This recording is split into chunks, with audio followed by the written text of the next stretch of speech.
vinyl resurgence? To us, vinyl never left. Welcome in to the Vinyl Community Podcasts. Buddies, yo, it's a good word. It's concert buddy. Back at the ones and twos here on Vinyl Community Podcasts. And I'm going to talk about making records. And my guest is going to tell me about making records. I am joined by Jeff Betten. Did I say that right, Jeff? Yep. Yes. He is the founder. He is behind the output in Pittsburgh, PA-ish, in the Lawrenceville neighborhood. I did a little research. Called Hellbender Vinyl. Jeff, how are you? I'm great, man. How you doing? I'm doing so good. I appreciate you taking the time. And, this is something we talk about on our different shows about the manufacturing part about vinyl and quality control and obviously being enthusiasts. But to have somebody, again, Hellbender, that's why we got the fire and brimstone. I don't want to put you in the hot seat, but, I'm hoping you can give me some real answers about some of these things I got on my mind. Totally, man. I'll do my best. All right, cool. I'm holding you to it. Well, walk us through kind of the origins of like your own musical journey, right? Like, because I understand that you're a musician and you were running a label, the Recording Academy. There's so much going on there. So tell us about you and how music impacts your life, and then how that leads ultimately to founding and now running a pressing plant. Sure. Yeah. And I mean, the origin of how the vinyl plant got started is kind of the whole journey too. Cause I mean, I always tell people, I'm a musician, but I always tell people like, I'm smart enough to know that I'm like only an okay musician. And I figured out my calling because I was like, well, if I call a radio station and I ask you to play my record, no one responds, no one gets back to me. But if I call and I say, hey, you should play my buddy's record because he's on my record label, all of a sudden the phones light up. Melts the ice. Yep. And I said, well, I'm pretty good at this. Maybe I'll just keep going. So I was running a record label. I did that for about 10 years. And that was it, kind of, didn't know it at the time, but it was aligned with the rise in vinyl, the return of vinyl, basically, as we witnessed it over these last 10 years or so. It was 2012, 2013. Someone says, hey, yeah, we'd like to press vinyl for our next album. I didn't know anything about it. So I looked into it, started calling around, and, they say, oh yeah, 6 weeks, 8 weeks, not a problem. But over time, as those years go on, it's now it's 3 months, now it's 6 months, sure. Now it's 10 months. Now you need a year. And it was getting longer and longer. The line was getting longer and longer. It was getting more and more expensive. And, I was talking to some folks in the mayor's office here in Pittsburgh, and they said, they were trying to, we were brainstorming. They were like, if you could do anything in the world, what would you want to do? And I thought, well, Pittsburgh doesn't have its own vinyl plant. It'd be great if we did. And so they helped me, they kind of introduced me to, some folks who could help with the financing and all that stuff. Cause, it was, over $1 million basically to get all the equipment, everything we needed for it. And after a lot of work and a lot of effort, we were able to open our doors, and now we get to make records. It's pretty awesome. I mean, that's for a lot of us vinyl enthusiasts, or vinylists. I mean, that is the dream. If it's not a record store, which a lot of us think about, it's making the donuts, not just selling the donut, right? So, relative to these vinyl biscuits, these vinyl donuts we're talking about, were you like avid a collector of music yourself, or was this just more of an extension of you're doing all this stuff for your label that, like you said, like some artist reached out and they're like, we'd like this on vinyl, and then it was like, okay, this is the next extension of how this works? Yeah, and I mean, I'm a lover myself. I come by it honestly. I always tell people, it's like in the year of our Lord, 2024, soon to be 25. Someone who's in the music business, they love music. It's it's not a smart way to get rich quick, basically. And I mean, I've got a record. I'm part of the vinyl revival. I started with my parents' records, as well, of course. I grew up in the 70s, so they got their Beatles records and all that classic rock.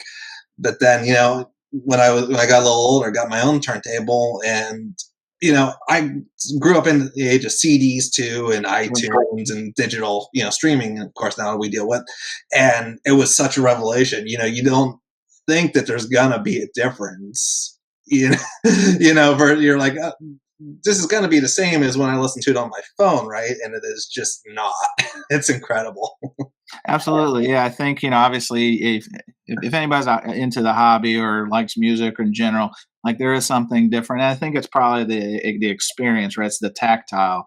You're going to hear this anywhere and everywhere when it comes to records. It's just like, it's literally an experience. Like listening is an experience, but then the actual experience of the experience is something in and of itself, of holding the piece, of Right. being intentional with your time. That's something kind of like in our rapid fire, in a world we live in now that's kind of lost, right? Because everything is convenient, everything is part of the 79th organ, all these kind of things. But the reality is, like, vinyl is an intentional thing. And like you said, like, I remember this. It's funny you said the way it sounds is so much more fuller and Mhm. richer. I remember that, back when CDs kind of came in, and that was kind of, you remember some of that marketing spin. Cause I remember my mom was like getting into CDs, like, I don't need these records anymore. She kept them for a while, but it was always like the next and latest kind of thing. And like you said, 10, 15 years ago, here comes the air quotes vinyl renaissance.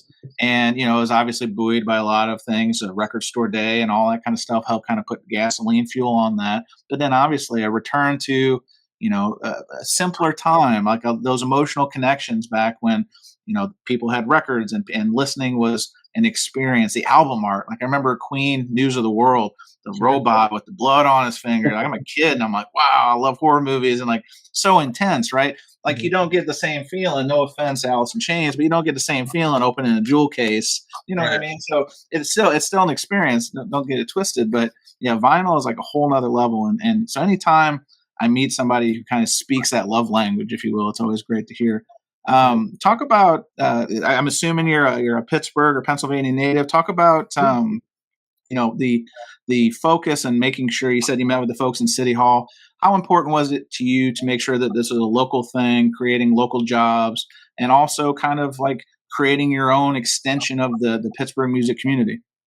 Well, it's such a cool extension of what was already going on here. I was just really excited to be a part of that because, obviously Pittsburgh, Steel City, we're known for making things here. Sure. So it was great to be able to say, yeah, it's not just jobs, but it's manufacturing jobs, which is, people love to hear that, and people love to be able to say we make it here in the USA. We also, I mean, we've got a great music scene here, so, not just music, but we've got, great filmmakers. George Romero started in Pittsburgh, Night of the Living Dead. So, Nice. just all sorts of creative folks live here too. So it was kind of cool to kind of combine that with art and also technology too, because we've got Carnegie Mellon University here, a lot of Defense Department contracts, a lot of cutting edge technology, and our machinery is brand new. It's not repurposed or you know brought in from another vinyl plant from the 50s or the 60s. This was made brand new for us. All digital interfaces, automatic, uh, robotic arms moving everything together. So, So talk about your own in terms of you have this idea, you have a label. Is it called the Recording Academy? Was that the name of the label, or was there another label involved that kind of we've got two precursor? record labels. We've got Wild Kindness Records and we got Miser Records. The Recording Academy is just basically who does the Grammys and Got it.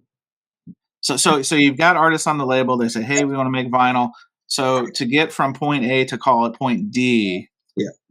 what kind of crash course was that for you? Because obviously you knew about records, but I Mhm. mean, did you know next to nothing, or at least a little bit about the manufacturing process? And then obviously, like you said, you've got all new machinery, like having to kind of start it from scratch. Mhm. Like share with us that kind of that learning curve, and how long did it take you to get educated and up to speed? But then also, what were some of the things that you had to learn the hard way about trial and error?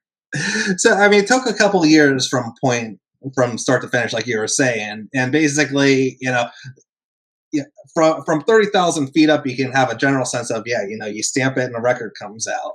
But a lot goes into that, and so we took a lot of field trips to a lot of other vinyl plants throughout North America, the U.S. and Canada actually, and just really understanding the mechanics of it, and not even the steps that you think of as put the plastic in and the record comes out, but everything that goes on behind that, because there's boiler rooms, there's There's science. There's legit science involved. Yes. Yeah, no. So yeah, we almost had to become mechanical engineers ourselves too. In addition to learning how the machinery works and how to press a record, you got to learn a lot about the psi of copper pipes versus the hoses that are attached to it and everything like that. So and even that was a little bit of adjusting it and trial and error because it's not like the equipment came in a box and it was just one size ready made, right? Yeah. It wasn't like IKEA. There was an IKEA record manufacturing kit, right? Yeah, so we just and from other folks we learned the parameters potentially and the guidelines of where in the ballpark we want to be, but we had to dial in ourselves to figure out exactly where, because maybe these guys over here are at 150, but maybe we need to be at 155. Mm-hmm. So yeah, just fortunately nothing exploded or nothing flooded. Oh, come on, Jeff. We need to hear explosions. That's what this program's all about, explosions. I know. Sorry to disappoint. That's funny. Well, one thing, like obviously vinyl renaissance, air quotes, a lot of things that we've learned and kind of caught up to speed is exactly what you're talking about. There was this renaissance and the people are getting into vinyl, and then obviously demand was outpacing supply because a lot of the pressing plants had dwindled. Like you said, the CD era streaming, there's only a handful of them in states. You had some overseas, etc. Now here's this welcome demand, so people are kind of trying to learn on the fly and so forth. And one thing that I remember reading a lot about was you had a lot of people who had been doing it for a long time and they were kind of aging out. So how did you kind of navigate those waters? Did you, as you're starting up this business, did you find like an old wise person, an old sage record presser, or was it a matter of like literally we just had people who had such enthusiasm that they went and learned, they went down to different plants, like you said, and kind of taught themselves that way? So the nice thing about us is we got like a cool mix of a little bit of everything. We certainly learned from the old school folks and took a lot of what they had to say to heart. We also have some folks who all they know is that they've got passion and a willingness to learn, and so we basically send them to school more or less. and we kind of our lead press operator is sort of the best of both worlds because he's a younger guy about our age, but he actually came to us from Third Man Records in Detroit. Nice.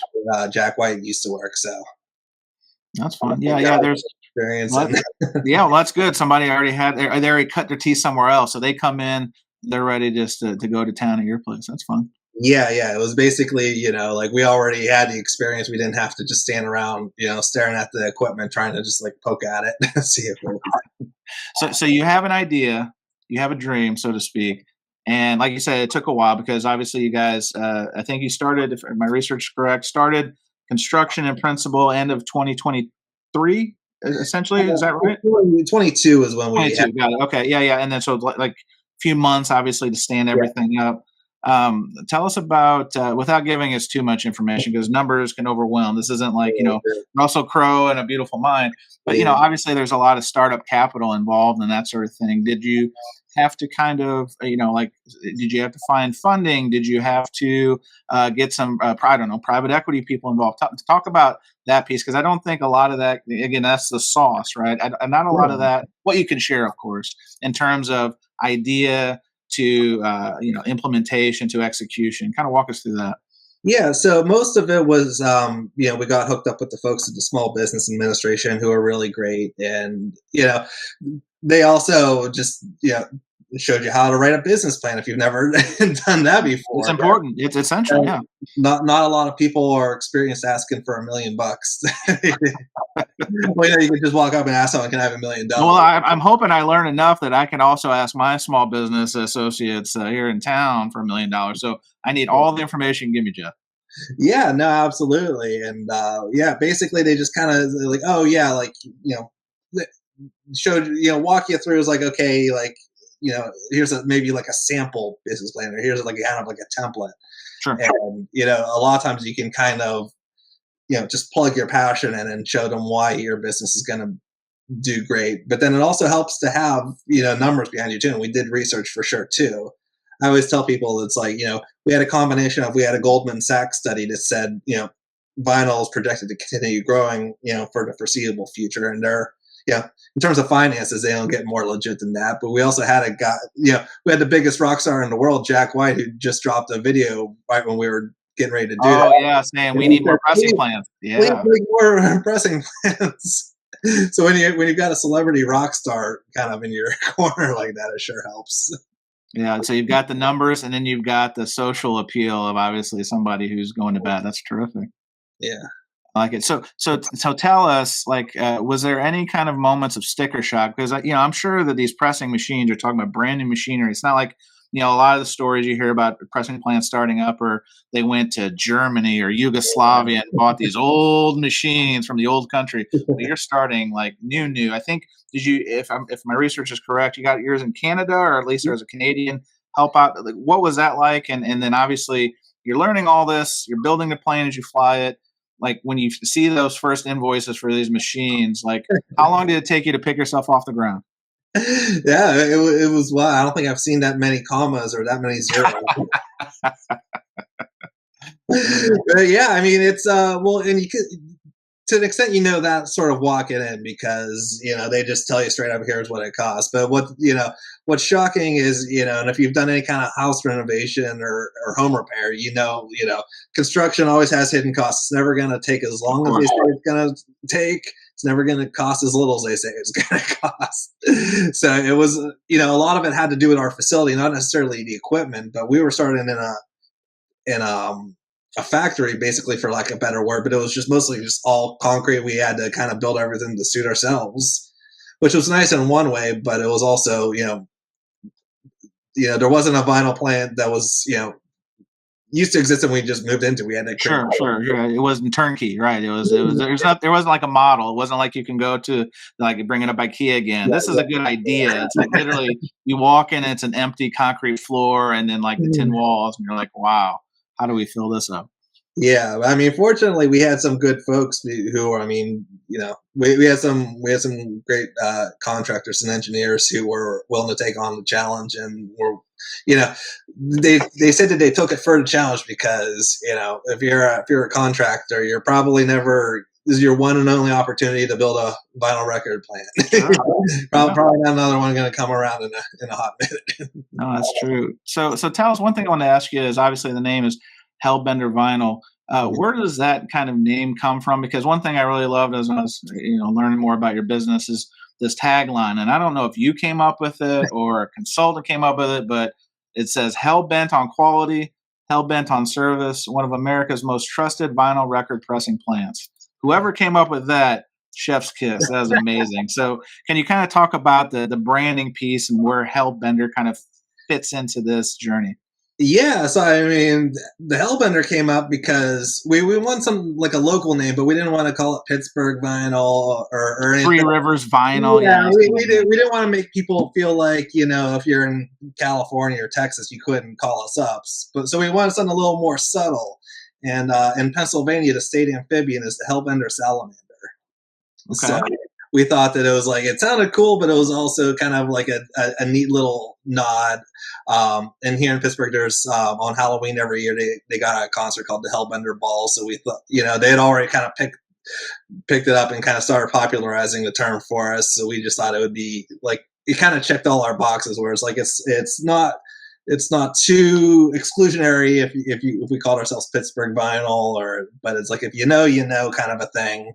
Mm-hmm. And then the rest of it would just kind of it kind of snowballed on its own, where people were saying, talking online, they were saying like, yeah, no, like these guys know what they're doing, they're legit, they really care about their quality and their service, and you can trust them for sure. And that's awesome.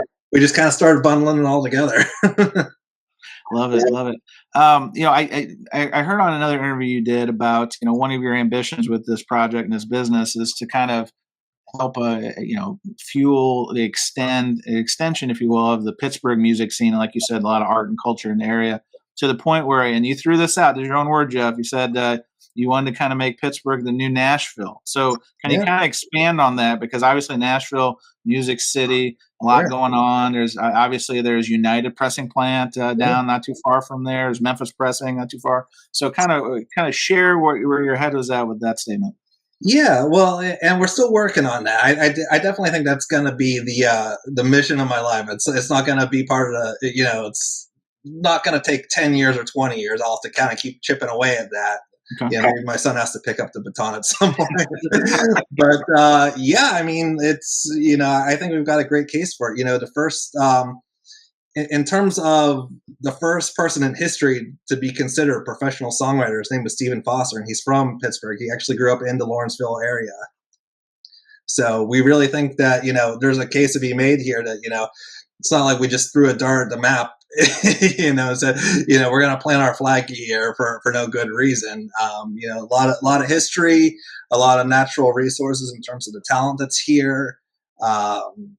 Yeah, we think we can make it happen. We're just going to have to keep building, and obviously, record labels and vinyl plants are one aspect of that. So we're just going to keep working with the community. We're going to keep growing. We're going to keep building everything in the city up, and then yeah, hopefully one day that'll be. The idea is basically, we're never gonna. The goal isn't necessarily to there be like a number one and a number two, but we at least want to be in the conversation where it's like, all right, well, I could move to LA, or I could move to Nashville, or I could do everything I want to do in the music industry, and I could do it in Pittsburgh, and maybe it's a little cheaper, maybe the rent's a little, easier there than if I was in New York or in Nashville or something like that. Sure, that makes sense. What do you? What can you tell us about the competitive landscape? Because obviously, you said in Pittsburgh, there's nothing like this. You guys are kind of the one of one. Nearby regionally, like I know south, there's like Furnace pressing plant. Metallica just bought those guys. Do you guys? Is that kind of like a similar scale in terms of your operation? Would you say, or do you guys even? Is competition not even? You guys are just tunnel focused on what you're doing. Yeah, well, I mean, the cool thing about the folks around us who also have vinyl pressing plants is that none of us really see it as competition. We all feel like we're all in it together. There's kind of a nice camaraderie going on. Like I said, when we were prepping this, everyone was so welcoming to us, and they, literally and metaphorically opened their doors to us. Showed us around their facilities. Answered any questions that we had. Even really technical questions. There's a couple of, there's a few aspects of our vinyl plant that, ours is built in such a way that maybe only one or two others in the country are built. So, very specific technical questions. So we called up the other guys and we were like, hey, you're the only ones who deal with these issues. How do you solve them? And they were great. They were able to, they told us everything we need to know. And everyone's, no one's trying to, run anyone else out of business, basically. Well, that's good. Yeah, it's not like the Wild West. Like they're not pulling pistols on you or anything crazy like that. No, I love the fact you said that there's a lot of sharing of best practices. I think, not to make an extension of this, but like in the vinyl community, right? Like that's like as we've been learning about records and how to collect and all that stuff. It's one thing that really drew me into like really doubling down on the hobby as a collector myself was sharing information and trying to make each other better and gifting records and all that kind of stuff. So that's definitely something I can appreciate. What do you feel about, you talked about this earlier, but do you feel like obviously since this is your baby, for lack of a better, you obviously said you had a kid, so it's not a real baby, but you're a professional baby. Do you feel you have a role or a duty as a job creator, and do you take that seriously? Oh, absolutely, yeah, and it extends even to what I was saying about Pittsburgh. It's like I was born here and I love it, and it's one of those things where you can either you can be bitter about where you grew up, or you can embrace it. And I've chosen to embrace it. I travel a lot, and it's always a great feeling to come back to the Berg. And yeah, I want to do everything I can, because a lot of people too, we get in the conversation about what can we do to make the music scene better. What can we do to improve the music scene? And it almost a lot of times too, it gets into like, well, what can we do to make the city better? We could repair like a snowball effect. Sure. Yeah. So yeah, a lot of the things that would make it a better scene to exist as a musician or a fan of music, it's the same things that would make it better to live no matter who you are. It's like, yeah, maybe we can clean the air up a little bit more and stuff like that. I love it. Love hearing it. Let's talk about the kind of pressings and stuff you guys specialize in, because I think that the quote I saw was, and this year, again, your quote, I'm holding you to it, Jeff. You said, if you can dream it up, we can make it happen. Oh yeah. So, obviously part of this, again, air quotes, vinyl renaissance, there's been a lot of really creative and different ways of color treatments, applications, Mhm. material usage, Mhm. talk about splatters, talking about liquid in the vinyl, all that kind of stuff. Kind of walk us through the capabilities or things that are emerging capabilities that Hellbender offers. Yeah, so I mean, yeah, part of what I said is, like if you can dream, we can do it because it's really hard to define where the limits are. You know what I mean? We've done all the trick records where like the needle, like like the lock groove at the end where it just keeps playing Sure. a couple of notes over and over again. We've done etchings on the back of the record where it's like a cool like design or whatever like that instead of a side B or stuff like that. Um, we've done all sorts of crazy color designs. We've done custom colors for folks. We can, it's kind of like Home Depot, or like if you come to us with a little swatch of something like that, you're like, I want this. We can make that happen. I think glow in the dark records are some of my favorite ones. I'm still not sure how that they make that happen, but yeah, we've done some glow in the dark records. That's really cool. Fair enough. Yeah, I think obviously with any kind of, and again, I hate calling it emerging technology, but I think they weren't doing this stuff 20, 30, 40 years ago, right? It was black wax. Sometimes you would get maybe a red variant, you know what I mean? Like you get the Beatles records red, but it wasn't kind of all the really wild stuff they're doing now.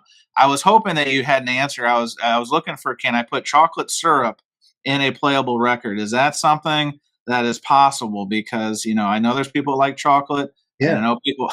I think we could do that for you. All right, well, Yeah. check. I'm holding you to it, Jeff. Like Yeah. this is we're breaking new territory Give me a call. We'll take care of it. here. Oh, that's funny. So, walk us through a day in the life for you in terms of the operations of the facility and so forth. I'm sure every day is not the same, but Sure. generally speaking, you probably get in and you maybe walk the floor, talk to people, kind of let us behind the curtain of, from your point of view, what does a day in the life look like? Yeah. So we get in. We unlock the doors. We start firing the machines up. And then, we look at what's on our sheet. Like we've got like a little whiteboard next to the equipment. And just say like, oh yeah, today we're working on this record, and they're all various stages. So you're like, okay, well, project number one, these are the test presses. So we're gonna make just a couple of records for them, and then we're gonna mail them out to the band, and we're gonna see if they like them or not. Make sure everything sounds okay.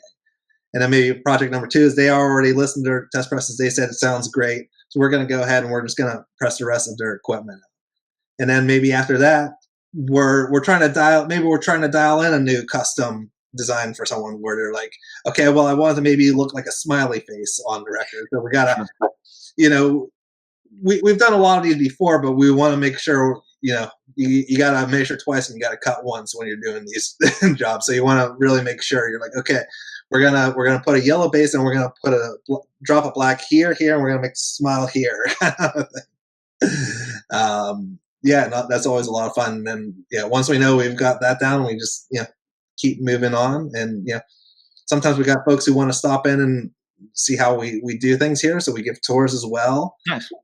And we listen to everything. We've got like a cool little listening room in the back, so we always stop back and we listen there to make sure everything's coming out the way it's got to come out. We box things up, and we make sure it gets on its way to you. Love it, love it. What would you say? Like going back to the day in the life thing, is it something where you can kind of envision like your particular role for that particular day, or since you're kind of like tip of the spear, you're just kind of all over the place and just kind of making sure that everything's kind of moving smoothly? Yeah, and I think we're all kind of just always just depends on what we got coming in, kind of a thing. My role is to generally make sure that I'm the conductor and each section's playing its proper role. Making sure everything's going smoothly at 30,000 feet. So if hopefully there's not an issue, but if there is, I'll be the one who takes care of it for them. So Nice. Let's talk about obviously all record collectors outside of the sound and the way they look and all that kind of stuff. Let's talk about quality control. Can you kind of share with us your quality control process? Because these records can look cool, pardon my French, cool as shit. But if they sound like shit, then you got some upset people. So how important is QC to Hellbender? It's super important to us. That's actually one of the things we hang our hats on. Is we listen to more records in the quality control process than anyone else in the country. Our head of quality control is a vinyl DJ himself. So he talks the talk and he walks the walk. So, he 9 to 5, he's in the facility. Then he punches out and he goes and he plays records in the bar. he knows what good sound records sounds like. He can put it in his hand. If he holds his hand and you can put a record on there, he can tell you if it's off center or if it's the proper weight. So he's got a sixth sense for it almost in a way. So we're super lucky that we have him. And he's definitely rejected a lot of records. So it's not like we're just letting stuff laugh out of the. He'll shut a project down if it doesn't sound good. He'll take care of it. Did you find when you were starting up and kind of getting everything going that you had more fallout at the beginning as people were kind of getting comfortable and kind of finding their way, especially from the quality lens? Was it just, obviously getting these new machines up and running, getting people with more experience running them? And as obviously you've been doing this for almost a full year now, has it? I'm assuming it's improved over time. Is that safe to say? Yeah, 100%. And we did that intentionally where we didn't let people know we were open. I mean, we're coming. This is actually the end of our second year because our first job rolled off the line in January of 23. So. Yeah, it's basically in the beginning, it was kind of like, we say it was like opening a restaurant where if you open a restaurant, you don't just throw open the doors right away. You have like that friends and family period. Soft opening, yep. You're like, okay, well, like you're my buddy. I've known you since high school. So you can come in and sit down. You can have a meal because if I screw it up, you're not going to hold it against me, basically. So we did that to kind of figure out our supply chain and figure out making sure we had all the steps in order. And mistakes were made, but we made them in front of forgiving folks, basically. Nice. The website that we have right now, there is an e-commerce aspect to it, so you can go on hellbendervinyl.com and put your credit card number in and tell us what kind of records you want. And lots of people do that, but we actually didn't do that until actually earlier this summer. It took us about a year and a half to be confident enough that we could take on the volume that we'd be facing if we did that. So we were very deliberate not to, go too far in front of your skis. Yeah, that makes a lot of sense. Yeah.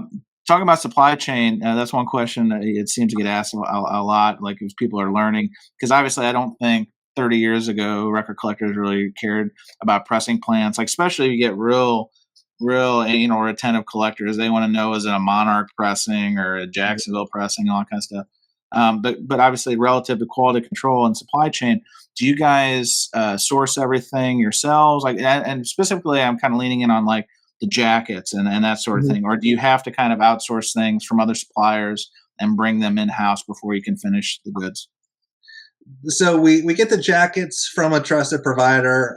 They're up in New England, and it's taken us a lot of time to ensure that the quality is up to our standards as well. And there's personality aspects of it too, where maybe the quality is just as good somewhere else, but they don't respond to you as quickly as you'd like. So you have to.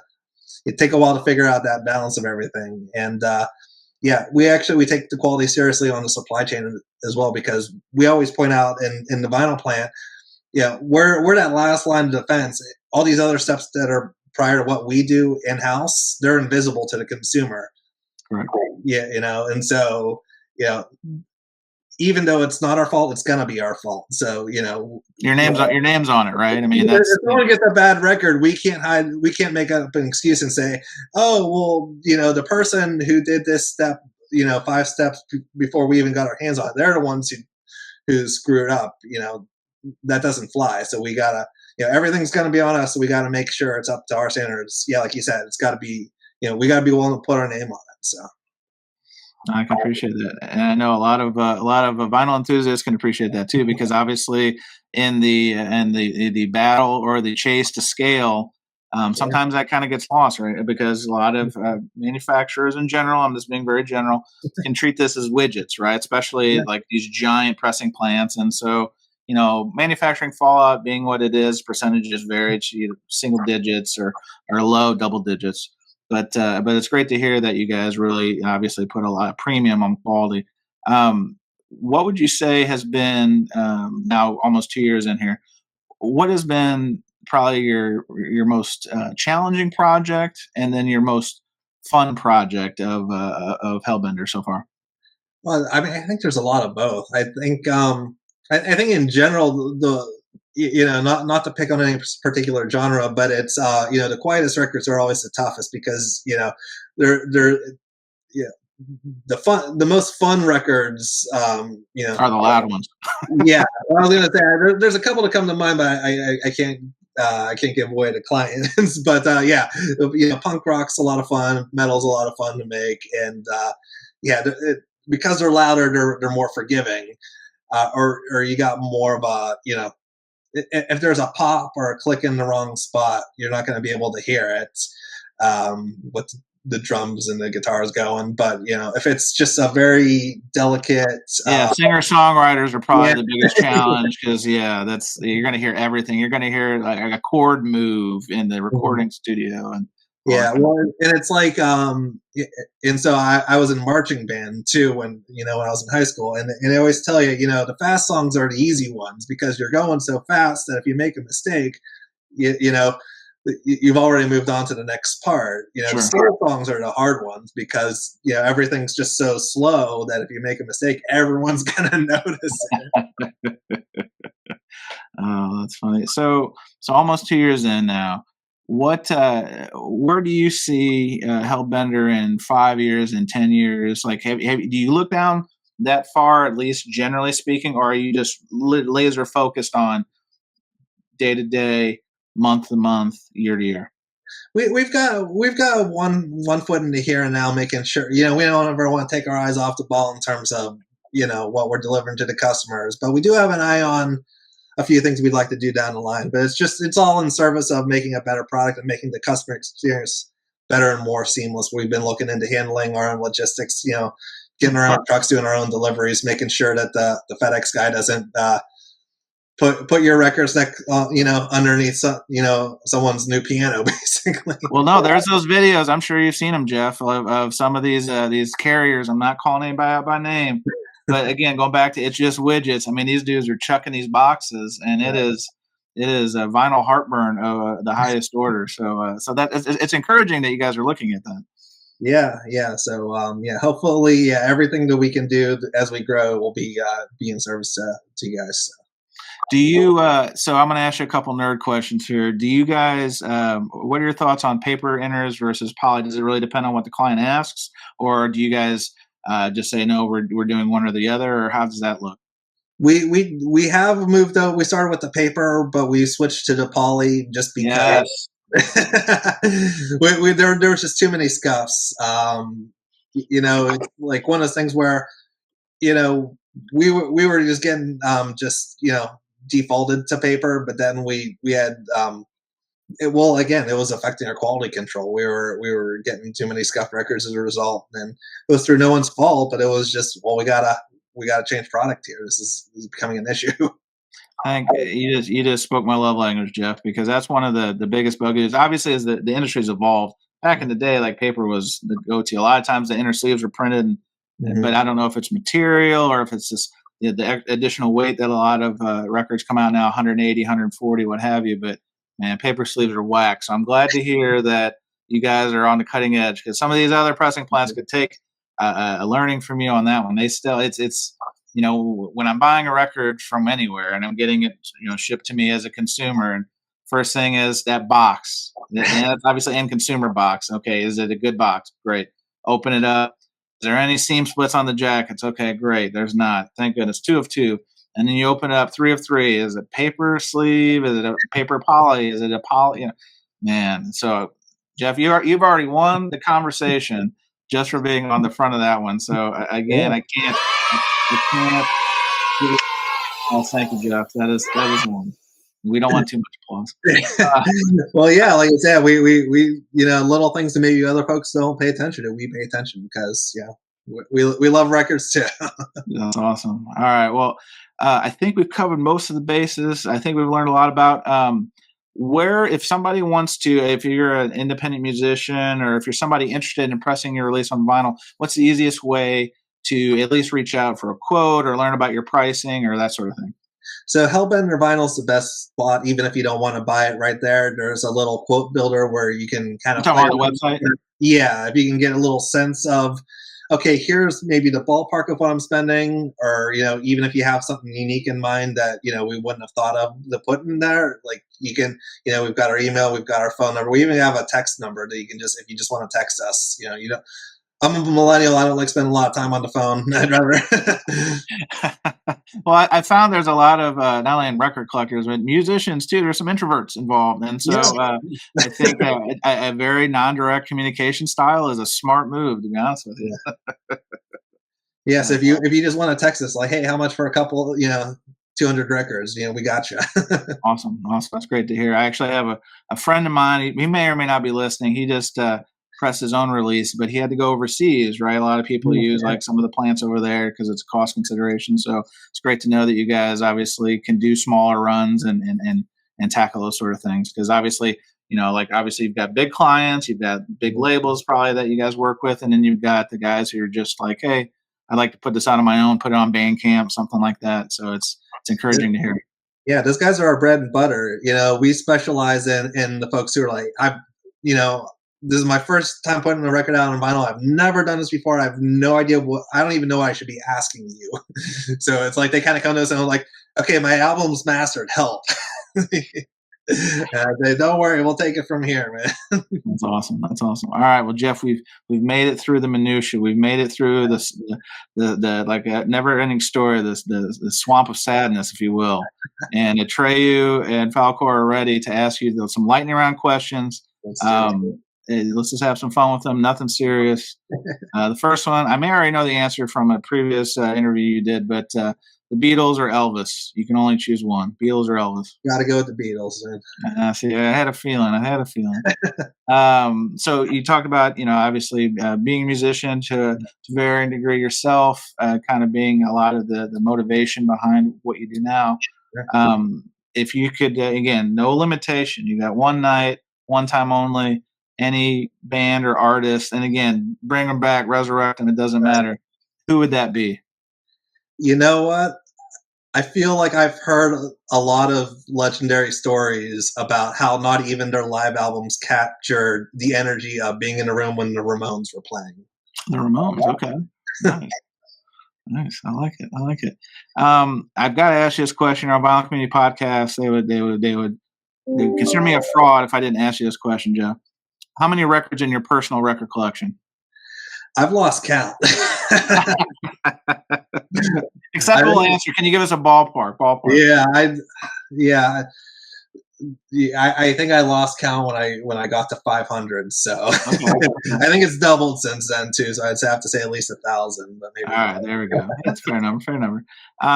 What are your thoughts on? I would like to say friend of the program, Jamie Lee Curtis. She doesn't know this yet, but she had an idea that I've asked some other guests about concerts as matinees. Obviously, we're getting older. They said we're about the same age. What do you think about these big shows maybe going on during the day instead of on a Sunday night until 11 o'clock? Are you in favor of concerts as matinees? Thumbs up. Yeah, we got a concert series here in Pittsburgh. It's called In Bed by 10. Oh. You guys are on the cutting edge of everything. Advertising, man, I love it. You go to the show, you dance, and you're home, and you're in bed by 10. So. There's not a better feeling because you can literally have a night on the town, and then you're literally in those PJs on the sofa by 10:30. Man, yeah, maybe I need to look into moving to Pittsburgh. Maybe that's the move. Middle America, maybe not suit me. Maybe it's more progressive. It seems up there. Come visit sometime. We'll show you around. I love it. All right, last one. Now this one, arguably the hardest question I'm going to ask this whole time, Jeff. So I hope you're ready for it. Is a hot dog a sandwich? Is a hot dog a sandwich? I think back to the origin of the sandwich, where the Earl of Sandwich was playing cards, and he said, I'm busy playing cards. Bring me meat with bread in it so I can hold it in my hands.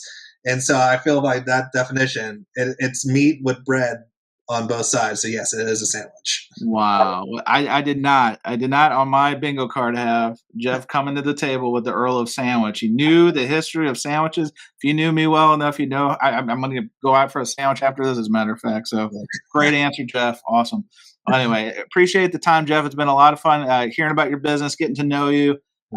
Again, if you didn't hear it through our conversation, the business and the company name Hellbender Vinyl. I'll have all the information in the show notes. And like you said, I'm going to read the quote again because this is a powerful quote. If you can dream it up, we can make it happen. That is a direct quote from my guest, Jeff Betten. Jeff, thanks for the time, sir. Thank you, Chance. Have a good one, man. And that was another trip around the turntable. Thanks for listening to Vinyl Community Podcasts.